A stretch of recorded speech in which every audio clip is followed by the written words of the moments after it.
doble moral comunista. El régimen cubano recibe a represores deportados desde Estados Unidos, pero se niega a recibir a otro cubano. Trump lo deporta a África y además ICE confirma arresto de un cubano que secuestró un avión. Vamos a tocar este tema primero y de hecho lo vamos a tocar con un video cortesía de Mario Pentón. Vamos para allá. Como les digo, para que ustedes vean lo que está sucediendo con los represores cubanos, que eso sí, los aceptan sin ningún problema, señores. Vamos con Mario. Estados Unidos deportó a Cuba a Daniel Morejón García. ¿Quién es Daniel Morejón García? Bueno, un exfuncionario del Ministerio del Interior, quien estuvo implicado directamente en la represión de las protestas masivas del 11 de julio. Hay videos, hay fotografías, hay evidencia que conectaba a Daniel Morejón García, un cubano de 57 años, con la represión en la provincia de Artemisa.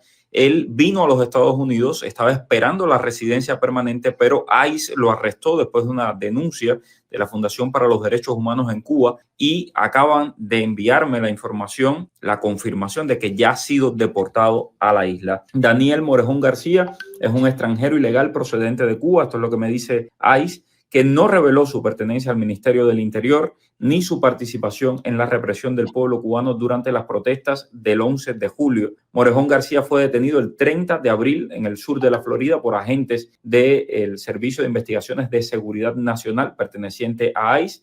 Y durante la investigación, pues se pudo documentar que existe evidencia gráfica y documental que lo muestra activo durante las protestas del 11J, agrediendo a manifestantes como parte de... Pero bueno, básicamente, ¿quién es esta persona que fue recibida en Cuba sin ningún problema, señores? Vamos a ver.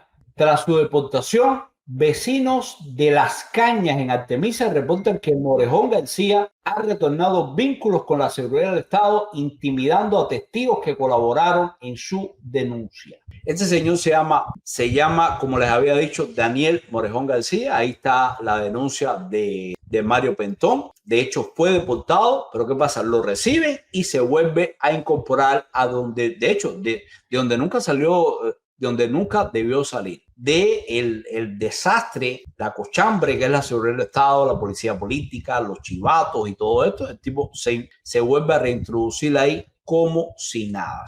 Pero tengo algo más. Mientras a este señor lo reciben sin ningún problema, tenemos el caso de otro cubano que adivinen dónde ha ido a parar, señores. Vamos para allá. Miren esto. ¿Dónde queda Eswatini? Gobierno de Trump abre nuevas rutas de deportaciones y expulsa a un cubano. Ahora, realmente vamos a buscar geográficamente dónde queda ese lugar. La administración Trump celebró este martes en redes sociales la deportación de un grupo de inmigrantes con antecedentes criminales al lejano territorio de Eswatini. Entre ellos figura un cubano con historial delictivo que incluye homicidio en primer grado y agresión con agravante a un agente de la policía, robo de su vehículo y pertenencia confirmada a la notoria pandilla Latin King. Ahora, ¿qué se conoce de este país? La secretaria de Asuntos Públicos de Homeland Security, Tricia McLaughlin, se refirió a los extranjeros deportados como monstruos depravados que han estado aterrorizando a las comunidades americanas y extendió el agradecimiento a Noe y Trump por la expulsión de los mismos. Ahora, ¿dónde está esta gente, señores? Según refiere a la agencia, además de cubanos, fueron enviados a ciudadanos de Vietnam, Jamaica, Yemen y Laos con múltiples acusaciones de delitos. Pero no, ¿dónde está? Mírenlo acá. El reino de Eswatini, ubicado en la parte sudeste del continente africano, imagínense, otro país africano, era anteriormente conocido como Suazilandia, considerado uno de los países más pequeños de África, comparte frontera con Sudáfrica y Mozambique y no tiene salida. Es regido por un sistema de gobierno de monarquía absoluta, uno de los pocos de su tipo que queda en el mundo. Por decreto, en Eswatini gobierna el rey Mswati III desde 1986 a una población de 1.2 millones de personas. Es un país peligroso. Imagínense que dice, el Departamento de Estado considera que en ese territorio africano los delitos son habituales con atracos esporádicos a mano armada y robos de coche. La policía local puede carecer de recursos para hacer frente con eficacia a los incidentes delictivos. De nuevo, siguen mandando cubanos, es cierto, con antecedentes penales, gente que ha cometido delitos graves, pero los están mandando, señores, a una muerte prácticamente directa. Esa es mi opinión. Yo creo que las personas cumplen su sentencia. Es cierto que deberían ser deportados, pero señores, a África, a mí me parece que de hecho hay países latinoamericanos que estarían dispuestos a recibirlo con el mismo dinero que se le paga a Eswatini, a este lugar, o a Sudán del Sur, o algo por el estilo, y por lo menos le das chance a esta gente de que se integre, de que sea un lugar donde abran el idioma, y de nuevo que vivan una segunda oportunidad. Deportados, eso sí, lejos de los Estados Unidos, pero no los están mandando a una muerte directa, señores. Ahora bueno, aquí tenemos otro caso de un cubano que está enfrentando deportación después de haber secuestrado a un avión. ¿Quién es este cubano, señor? Bueno, el secuestro se produjo en el 2003 y vamos a ver un poquitico de más detalles acá enseguida. Miren, aquí tenemos el caso. Secuestró un avión en 2003, enfrenta deportación tras 2 décadas en Estados Unidos. El Servicio de Inmigración y Control de Aduanas de Estados Unidos, ICE, confirmó la detención de Adermis Wilson González, el cubano que hace más de 20 años protagonizó uno de los secuestros aéreos más recordados desde la Isla de la Juventud. Wilson, de 56 años, fue arrestado el pasado 29 de junio en Houston, Texas, como parte de una operación migratoria que durante junio dejó más de 1.300 inmigrantes detenidos, muchos de ellos con antecedentes criminales graves como homicidios, abuso sexual a menores y vínculos con pandillas. El caso de Adermis Wilson se remonta al 31 de marzo de 2003, cuando, armado con granadas falsas, desvió un vuelo de Cubana de Aviación que viajaba de Nueva Gerona a La Habana. Su objetivo, llegar a Miami. La falta de combustible obligó a un aterrizaje de emergencia en La Habana. Durante 14 horas, las negociaciones contaron con la mediación directa de Fidel Castro y representantes diplomáticos estadounidenses. Al día siguiente, el avión fue escoltado hasta Key West por cazas F-15 y un helicóptero Black Hawk. A su llegada, Wilson se entregó voluntariamente y fue condenado a 20 años de prisión por piratería aérea. Durante su tiempo en la cárcel, aprendió inglés, se graduó como ingeniero civil y obtuvo una maestría en logística. En 2021, tras cumplir su condena, ICE suspendió su deportación por razones humanitarias debido a su delicado estado de salud. Sufre parálisis en las piernas, hipertensión y afecciones cardíacas. Fue liberado, pero ahora su caso se ha reactivado. Wilson podría ser deportado a México o incluso devuelto a Cuba, mientras la administración estadounidense refuerza su política de control migratorio. Ojo, enviar a este señor a Cuba es prácticamente condenarlo a muerte. O sea, ¿qué le puede esperar a este cubano de retorno en Cuba? Que su desesperación secuestró un avión. De verdad, señores, nada bueno. Pero bueno, de hecho, tenemos otro tema y que por supuesto vamos a verlo un segundito con ustedes, señores. Un momentico. Bueno, de hecho, señores, vamos a regresar un momentico. Aquí tenemos otra foto que comparte Joan Kelly Sánchez en X. Y mira esto, Díaz-Canel premia a una de las diputadas que habló sobre los mendigos cubanos, Miriam Brito de Mayabeque, una de las que se expresó contra los cubanos en situación de vulnerabilidad, además de apoyar el discurso del exministro del Trabajo, ni vergüenza ni la mano. Miren acá, aquí fotografiada y premiada por Díaz-Canel. Miren lo que dice, por su entrega ética, resultados obtenidos en tarea de dirección y consagración al servicio del pueblo, un valioso grupo de funcionarios recibió este martes en acto solemne la condición de cuadro destacado a nivel nacional del sistema del Poder Popular correspondiente al 2024. Y por supuesto ahí estuvo Díaz-Canel y Esteban Lazo, que es un títere a su vez del títere que es Díaz-Canel, pero ahí homenajearon a esta persona que fue una de las tantas que se manifestó en sintonía con la ministra cubana que tanto han criticado incluso dentro de Cuba un poco para tapar la letra. Bueno, vamos a hablar de otro tema, señores. ¿Qué pasaría si Trump despide a Jerome Powell? O sea, es el presidente actual de la Reserva Federal, el Banco Central de los Estados Unidos, y por supuesto está habiendo toda una pelea tremenda con el tema de los intereses, que la Reserva Federal se niega a bajarlo, alegando que sigue la inflación, y Trump insiste en que le hicieron bajaron varias veces las tasas de interés en el gobierno de Biden y que sin embargo en el gobierno de él no lo han hecho nunca. Eso es real. Pero ahora, ojo, ¿hasta qué punto se puede realmente bajar los intereses si todavía hay inflación? Bueno, hay países donde se ha obligado al Banco Central a hacerlo en medio de la inflación y se ha provocado una catástrofe. De hecho, el presidente Donald Trump dice que consultó con congresistas republicanos sobre la Jerome Powell y, por supuesto, en cuanto esto salió, se cayó de inmediato casi un punto el S&P 500. Fíjense la repercusión que puede tener esto. O sea, esto realmente puede colapsar a los mercados y puede ser fatal para los Estados Unidos realmente que se vaya contra la autonomía, la independencia de la Reserva Federal. Un poquito dando mi punto de vista, no darle mucha muela con esto. Nuestro tema realmente es el tema Cuba, América Latina, no tanto los Estados Unidos, pero creo que es algo que vale la pena tocar. Vamos a ver. Los incesantes ataques de Donald Trump contra el presidente de la Reserva Federal, Jay Powell, están llevando al límite la resistencia de los inversores.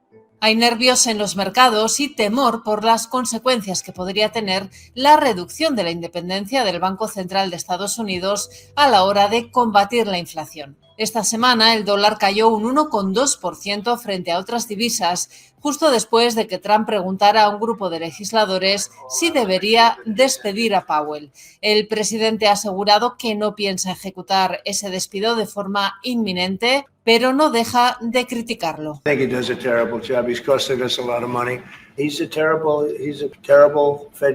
Los analistas prevén que los precios subirán en el caso de que Trump ponga al frente de la Fed a un equipo favorable a recortar los tipos de interés. Añaden además que las consecuencias económicas de ese movimiento se sentirán a nivel global. Los inversores confían en que Powell se mantendrá en su puesto hasta mayo, que es cuando termina su mandato, pero las críticas de Trump han desatado todo tipo de especulaciones sobre si el republicano tendrá o no la paciencia suficiente como para aguantar hasta entonces. Bueno, vamos a esperar qué puede pasar, pero realmente son circunstancias imprevisibles, señor.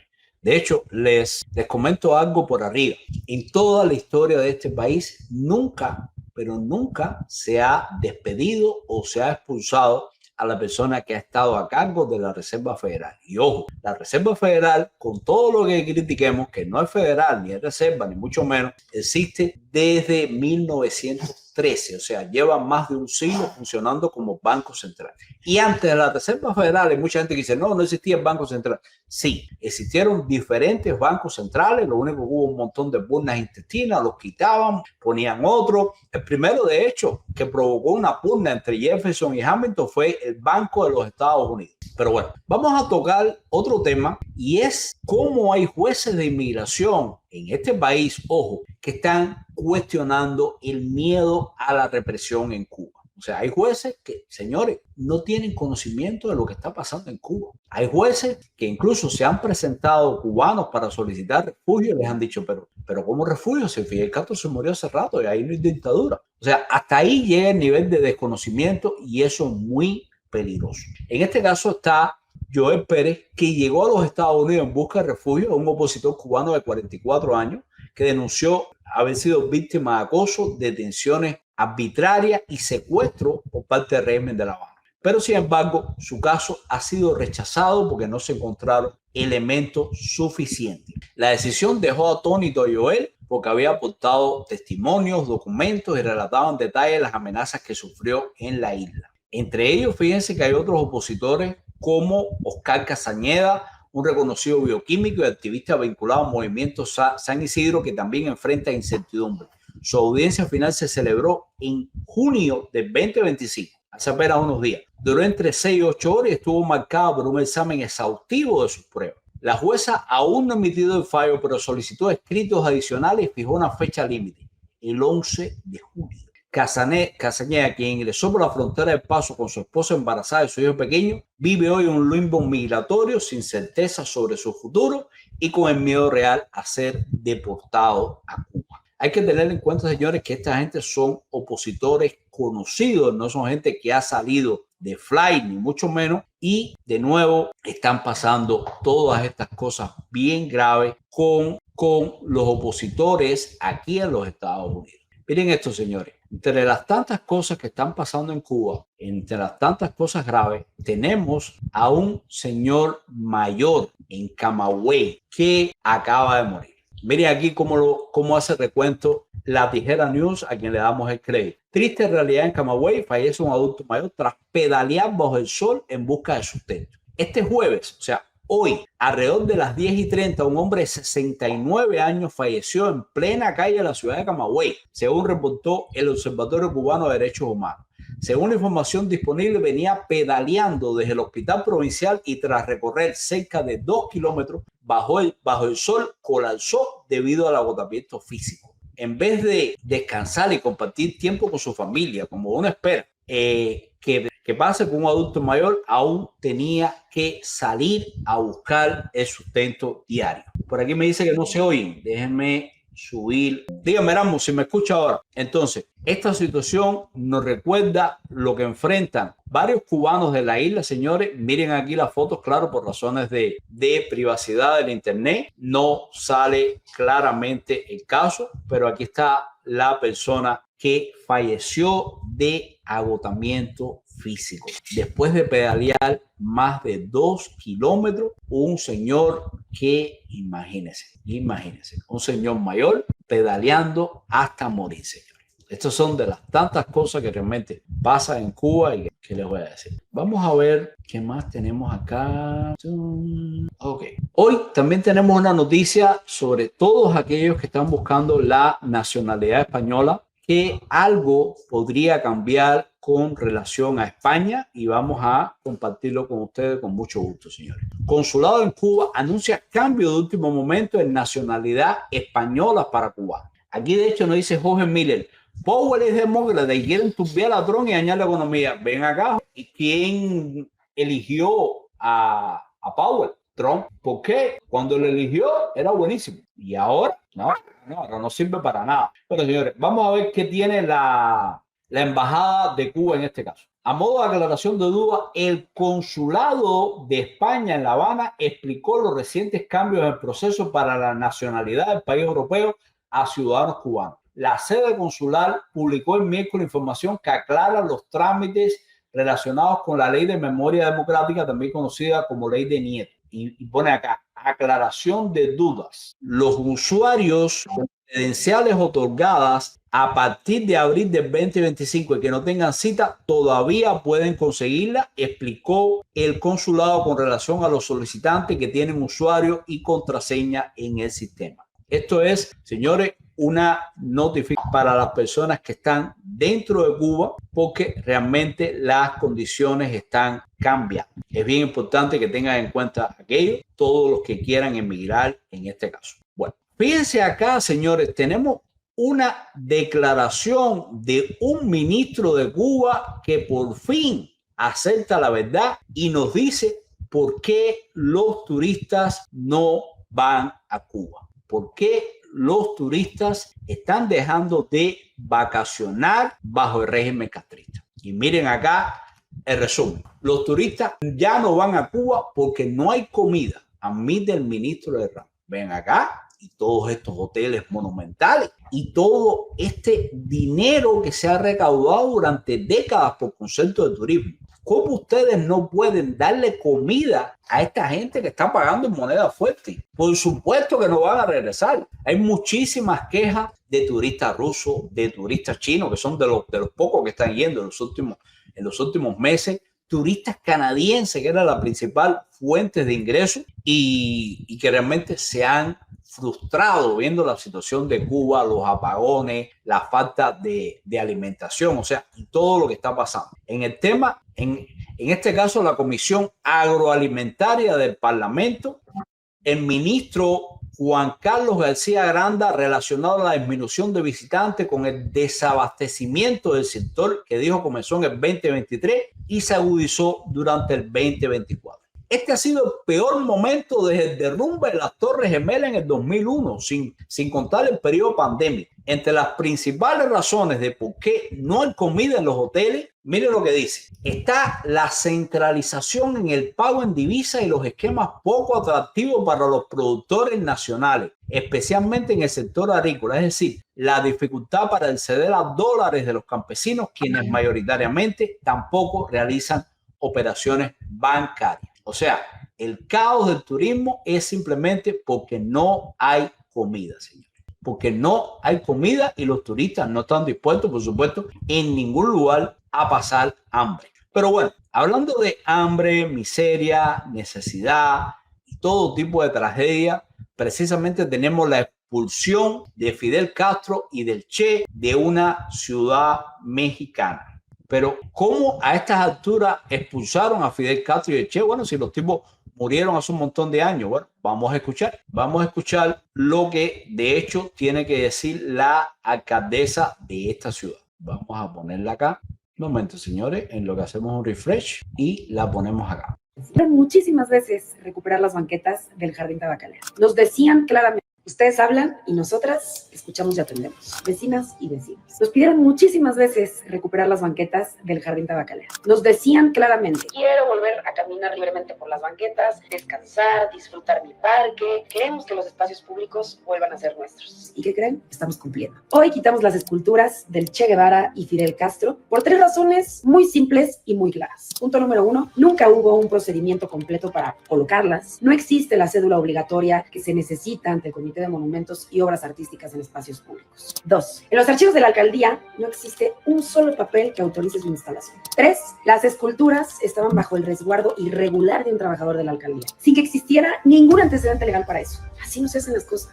Aquí en Cuauhtémoc se acabó eso de hacer lo que quiero, poner lo que quiero y pasar por encima de la ley. Se está construyendo una alcaldía donde la ley sí se respeta, donde se gobierna con orden y sobre todo con respeto a la voluntad ciudadana, no con caprichos personales. Y que se escuche fuerte, los espacios públicos son y siempre van a ser para las y los vecinos, para descansar, para convivir, para vivirlos con libertad y seguridad. Así que gracias por alzar la voz y aquí seguiremos recuperando cada rincón de nuestra alcaldía para ustedes.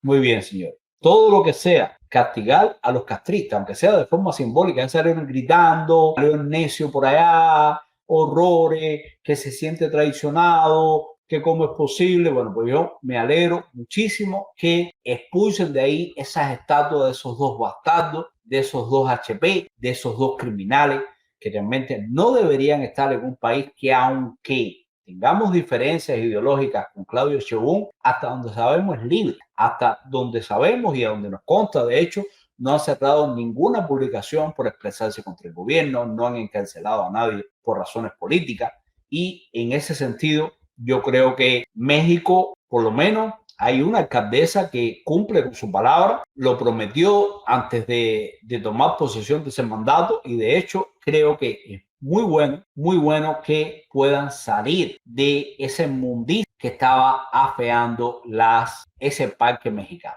Un poquito vamos a cerrar con una nota, de hecho, del gobierno cubano, donde que confirman que tienen en este momento 24,000 trabajadores de la salud prestando servicio en el exterior. O sea, 24,000 médicos, enfermeras, especialistas, terapeutas, técnicos de todo tipo que no están en Cuba y que están tratando de ganarse, aunque sea los centavos, los dolaritos en terceros países, señores. Más de 24,000 profesionales fuera de la isla, precisamente por contratos de trabajo que son altamente lucrativos para el régimen, pero realmente lo que están haciendo es robándole el dinero a muchísima gente, señor. O sea, robándole el dinero, manteniendo en condiciones prácticamente de esclavitud a todos estos profesionales. Fíjense acá.